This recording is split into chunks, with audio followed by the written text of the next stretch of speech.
Bryan Danielson's retirement stipulation is exactly what AEW needed. Welcome to Allison Analysis. I'm Ben Allison and I've analysed last night's episode of AEW Dynamite and here are my 5 key findings. In at number 5, Hangman Page is back at his best. When you ask people their fondest memory of AEW, the vast majority say the feud between Hangman Page and Kenny Omega because that 2-year storyline, it was outstanding. The drunk, depressed cowboy gimmick that Hangman Page did was some of the best character work that we've seen in professional wrestling for quite a while now. And the conclusion of it, it was beautiful. He finally overcame his own demons as well as Kenny Omega to win the AEW Championship and to become a world champion. But once he was at the top of the mountain, it didn't quite hit the same. Admittedly, the CM Punk situation, it just did not help things at all, but even still, it was a storyline which worked when he was climbing up the mountain. Once he was at the top,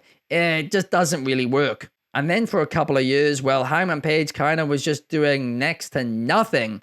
Well, that was until the feud with Swerve Strickland, where it finally ignited something in Hangman Page once again and made us care about him. But it wasn't until Hangman Page returned with this new character a few weeks ago that Hangman Page really returned to his best. His obsession with not just Swerve Strickland, but also violence and inflicting violence on his opponents is just a fantastic storyline, and it's undoubtedly going to cost him over and over and over again, but I believe the conclusion is going to be amazing once we see it. And his match against Darby Allin on last night's episode of AEW Dynamite, well, it proved exactly that. The match was fantastic, and Hangman Page cost himself by wanting to hit that buckshot lariat on Darby. He wanted to prove to himself that he could hit it. He wanted to inflict that pain on Darby Allin, and because of that, well, Darby Allin won via roll-up. It was done beautifully. Hangman Page was fuming. He was chucking chairs everywhere. I just cannot wait to see where this goes. This is outstanding, and I'm so happy Hangman is back at his best once again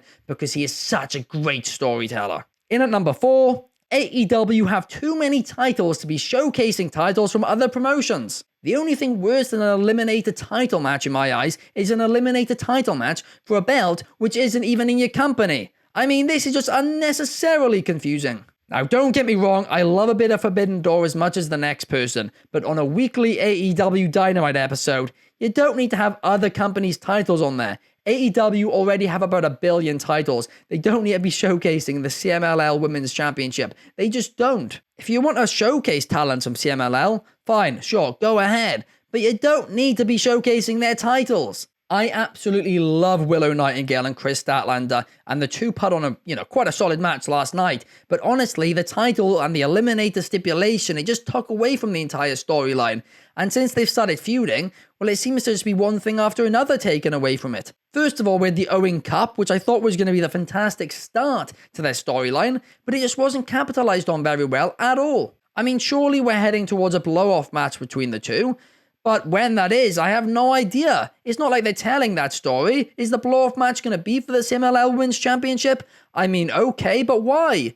I really don't know how to feel about this. In fact, yeah, I do know how to feel about this. I think it sucks. The two have put on a brilliant storyline for months and months and months, and now, well, they're just throwing it in the trash, just unnecessarily. I don't like it at all. They deserve better. It's as simple as that. That is the bottom line. At number 3, Camille outshone Mercedes Monae. Now, don't get me wrong, I'm a big Mercedes Monae fan, but standing next to Camille last night, she did not look like the star, she looked like the manager.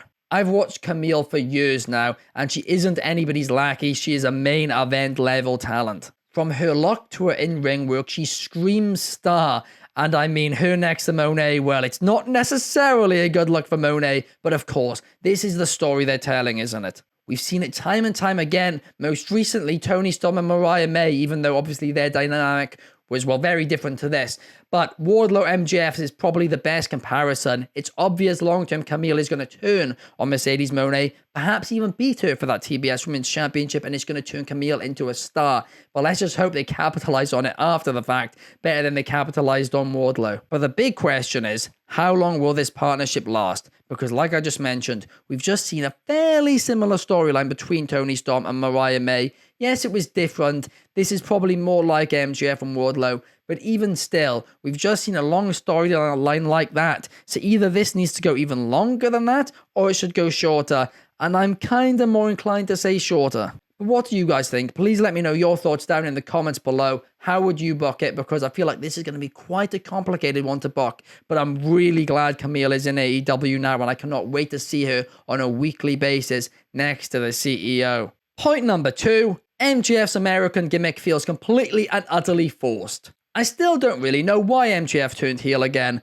but he turned heel. Clearly there's a plan. Okay, I was fine with it. But this American gimmick, well, this is potentially the worst thing that MGF has done in AEW. And the reason for that is very simply that there's no good kayfabe reason for it. It is so obvious and so lazy that the reason that they are doing this is because he's feuding with a British guy heading into a UK pay-per-view. That's the reasoning, right? It's not like they built this up for months and this feels like a natural, progression or whatever. It just feels out of nowhere. It's not good enough. I mean, this is so unlike MJF, right? Because he is one of the best heels in the business, undoubtedly, and he is anything but lazy.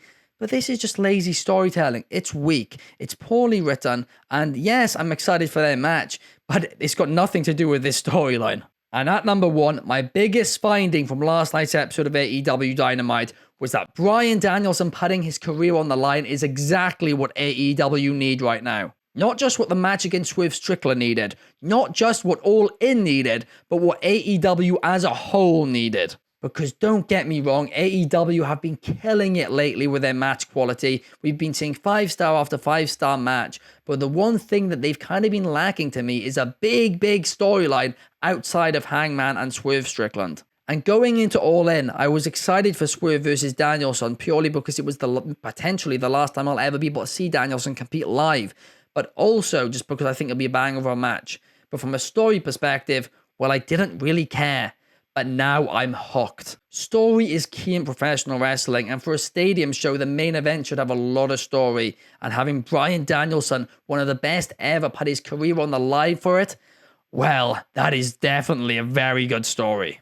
But the best part about this is it could genuinely go either way. We of course know that Danielson's always said that this year he wants to wrap up his full-time in-ring career, but he always said that he'd leave the door open for part-time competition after that. But we also know that he's been having a lot of issues with his neck lately. We know Danielson is a family man. We can very much infer that he would not want to be in a wheelchair when his daughters do get married at their weddings.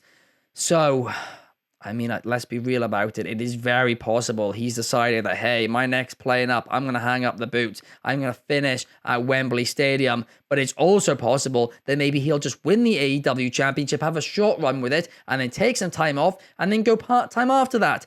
Both are very possible. It could go either way, and that makes this match feel so important, and I am so hooked, and I cannot wait for it now. This might just be one of the most unpredictable retirement matches in the history of professional wrestling, and I am hyped. But that's my analysis from last night's episode of AEW Dynamite. What did you think of the episode? Let me know in the comments down below, and check out our segment-by-segment review on WrestlingRepublic.com by David Sheldon. Thank you guys so much for watching. Please like and subscribe, and I will see you guys in the next one. Peace!